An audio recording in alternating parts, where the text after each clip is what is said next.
Paul writes the first two verses, "Now concerning the collection for the saints, as I directed the assemblies of Galatia, so do you also. On the first day of every week, let each one of you put aside and save as much as he may prosper, that no collections be made when I come." Okay, Christians have often used this to somehow say we should meet on Sundays. That's not what it says. It says to start collections for the poor on the first day of the week. Why? The Sabbath's over. That's correct. Yeah, there's no exchanging money on the Sabbath. And they're probably talking about clothing and food and those kind of things more so than money would be my guess. Yeah. And would it be wrong to collect food and clothing and money for the poor on the Sabbath? When you can do it Sunday through Friday, yeah, it is wrong. That's we just have to look at things. We aren't looking for loopholes, okay? That's not the way to look at it. I remember, a guy asked me before, "Can you help me load my truck? I'm moving Saturday." I said, "No, can't do that." I said, "Why not?" I said, "It's a Sabbath day. I mean, you got other guys that'll help you." Yeah. Well, sure enough, the guy's moving, and it's just him and his wife. And they're trying to get an refrigerator up the ramp. I'm thinking, good grief, she's going to get hurt. So, yeah, I ended up helping them. But it was just for that purpose, okay? That was the ox in the mud deal. Yeah, ox in the ditch, yeah. And I told him I couldn't help him. Then, of course, everybody else says, "Yeah, I'll be there." And I don't know how many times me and my sons helped people move, and we're the only ones that showed up. "Oh, don't worry about it. We got so many people coming." Where is everybody? Well, they couldn't make it. But to this gathering thing, they didn't say they meet on the first day of the week or anything. The work of collections for provisions for the saints is to take place after the Sabbath passed. And he didn't want collections to take place after he got there. Why not? They got things to talk about and things to do. Okay? He wants that time left open. And his time that Paul had, he's traveling the world. His time is short, his time is precious. Verses 3 and 4, "And when I arrive, whomever you may approve, I shall send them with letters to carry your gift to Jerusalem. And if it is fitting for me to go also, they'll go with me." Okay, these gifts are all going to Jerusalem, and I think they're other than money. You see how much effort he's going through here to make sure this is done right? Okay, he says first of all, I'm taking this to Jerusalem, and I'll send letters for those that are going to carry these things to Jerusalem. He wants to be very careful with the money that is given to the poor. He wants, first of all, you got to make sure it's going to people that really need it. You got to be. Have you noticed the panhandlers around town? Did y'all give them $100 bills? Anyone besides me? No, I didn't either. Why not? Yeah, they're con artists. They only got 30 days. That's right. It's illegal after 30 days. That's why there's so many of them out I think it's only illegal in places after 30 days, certain places. Well, I know, but On intersections. yeah, On intersections. near ATMs and stuff like that. Yeah. Now we do help, brothers and sisters here when necessary, but you ought to be very cautious in who you help. Okay, we don't need to be foolish. Okay, there's a lot of help out there for a lot of people as it is, and we've had people come in here many times. Say, "Well, I've got my son here, and we need something to eat," and so on. And I remember Dennis said, "You just gave me that spiel at my office the other day," and he's crossed downtown. Get out of here. You got to be careful with that stuff. Not that, what the heck, does it hurt to give $20 bills away? Yeah, it does. If it's not for a good reason, then it does. I made Tom happy.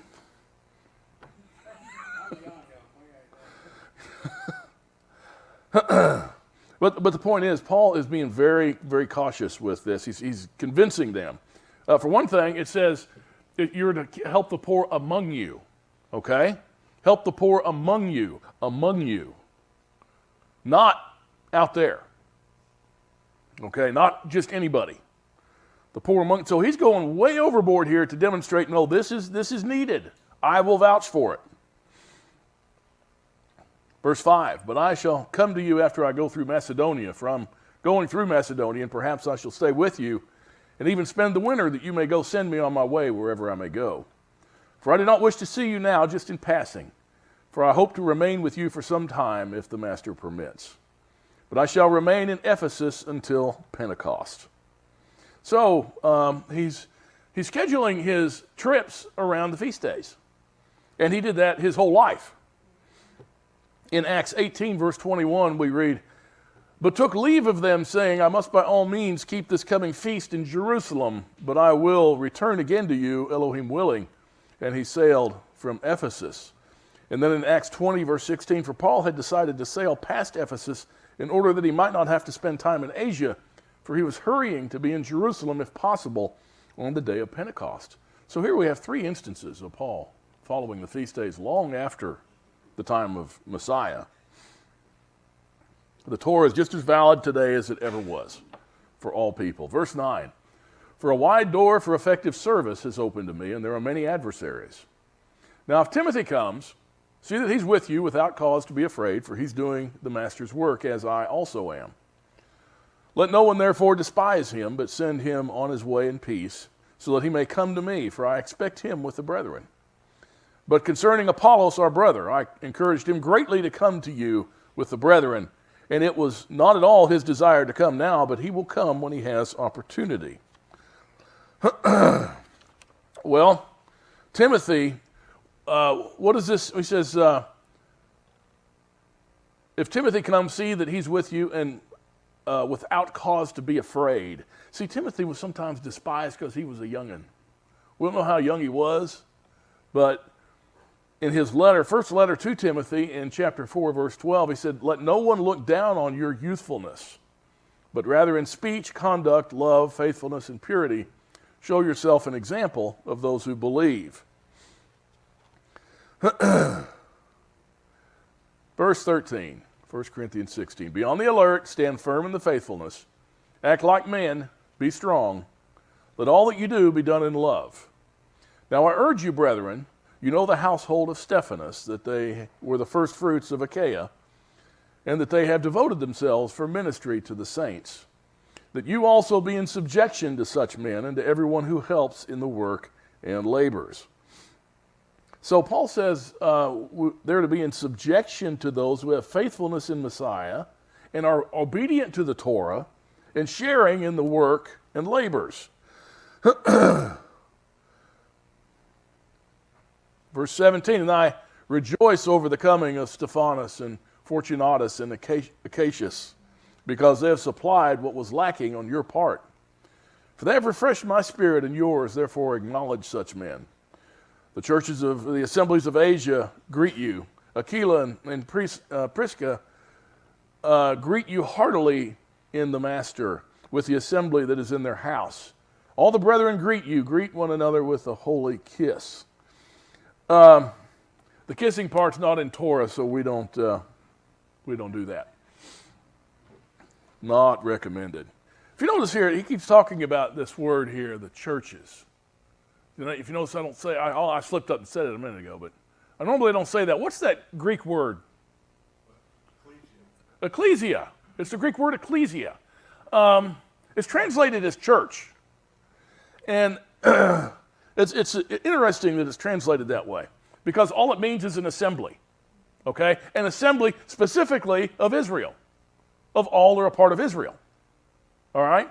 Now there's several words in the Hebrew that have the exact same meaning. Idah is one of them. And all in all, there's three different words that are used in the Hebrew that mean a congregation or assembly of Israel. Mikra. Yeah, Mikra is another one. Thank you. But why isn't it translated as church in the Tanakh? Since it means the same thing. Huh? For the for the Christian's benefit, I mean, And- they're the one that's called church. right? Well, where did the word church come from? So it's not, normally these words that come up in the English language, they're a form of the Greek word. But church is not a form of ecclesia. So where'd it come from? Wasn't it Latin? Yeah. The Latin word kirk is the only one that's similar to it, and that means circus.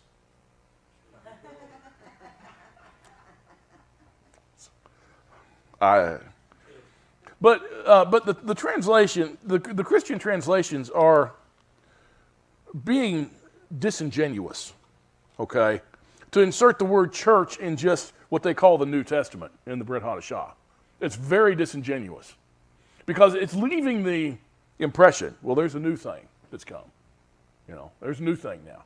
That's why they divide up the Bible into the New Testament and the Old Testament. You got that Old Testament. Which one do you want to read today, the New Testament or the Old Testament? Which one would you rather read? It's you know the Bible. Yeah, the Bible doesn't call itself New Testament and Old Testament. No, that's a traditional thing that was done by the church, the Kirk. Verse 21, the greeting is in my own hand, Paul. That means he wrote the letter. Okay. If anyone does not love the master, let him be accursed. Maranatha. The grace of the master Yeshua be with you. My love be with you all in Messiah Yeshua. So be it.